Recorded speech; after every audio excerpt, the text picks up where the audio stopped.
तो वहीं जयपुर में अवैध निर्माणों पर एक्शन में है जेडीए। अधिगम कोचिंग सेंटर के बाद आज फिर जेडीए की दूसरी बड़ी कार्रवाई हुई। गुर्जर की धड़ी पर अवैध 4 मंजिला बिल्डिंग पर कार्रवाई की गई। यहां जेडीए दस्ता मौके पर मौजूद है। अवैध निर्माण करने पर जेडीए ने पहले इस बिल्डिंग को सील कर दिया था। अब कोर्ट से सील खुलने के बाद जेडीए बिल्डिंग को ध्वस्त करने की कार्रवाई में जुट गया। सड़क सीमा और सेटबैक पर अवैध निर्माण को ध्वस्त किया जा रहा है। जेडीए के मुख्य नियंत्रक प्रवर्तन रघुवीर सैनी मौके पर मौजूद हैं।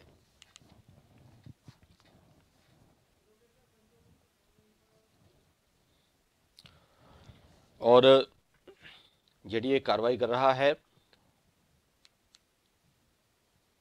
ध्वस्तीकरण की कार्रवाई चल रही है। ज्यादा जानकारी के लिए हमारे संवाददाता योगेंद्र पंचोली हमारे साथ जुड़े हुए हैं। योगेंद्र, जेडीए का पीला पंजा एक और बिल्डिंग पर चल रहा है। पूरा मामला क्या है? क्यों इस बिल्डिंग को गिराया जा रहा है? आज ये अवैध है, जब इसका निर्माण हो रहा था तब ये अवैध नहीं थी?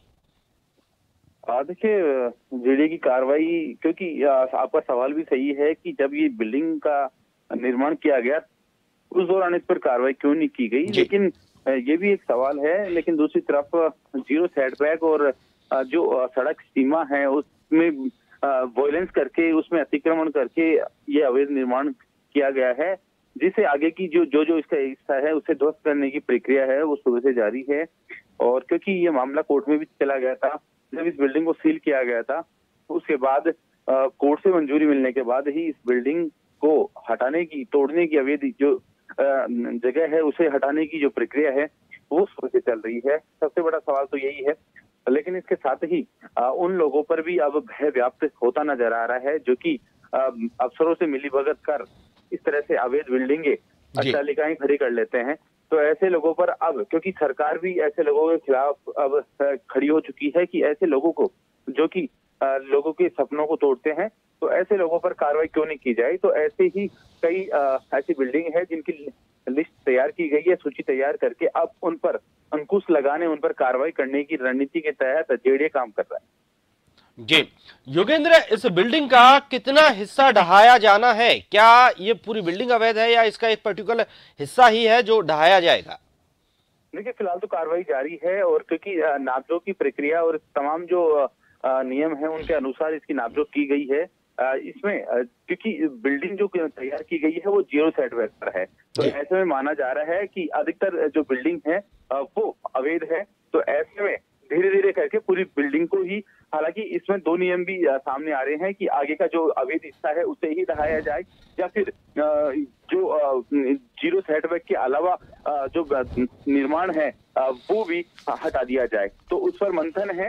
लेकिन फिलहाल ये माना जाए कि शुरुआत में तो अवैध हिस्सा है जो आगे पूरा 4 मंजिल तक उसे ढहाया जाएगा और अगर जरूरत पड़ी तो फिर नापतोल करके और सुरक्षा के लिहाज से पूरी बिल्डिंग को भी ध्वस्त किया जा सकता है। जी योगेंद्र, क्या इस बिल्डिंग के अलावा और भी बिल्डिंगें चिन्हित की गई हैं जिन पर कार्रवाई हो सकती है?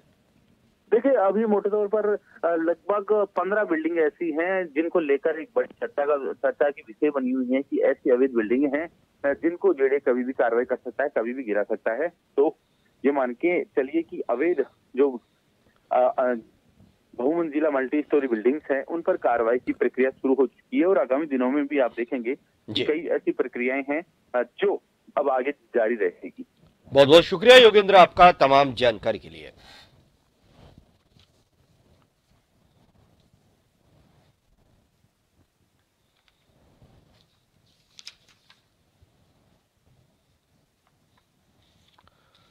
तो अवैध निर्माण के खिलाफ जेडीए का एक्शन हो रहा है।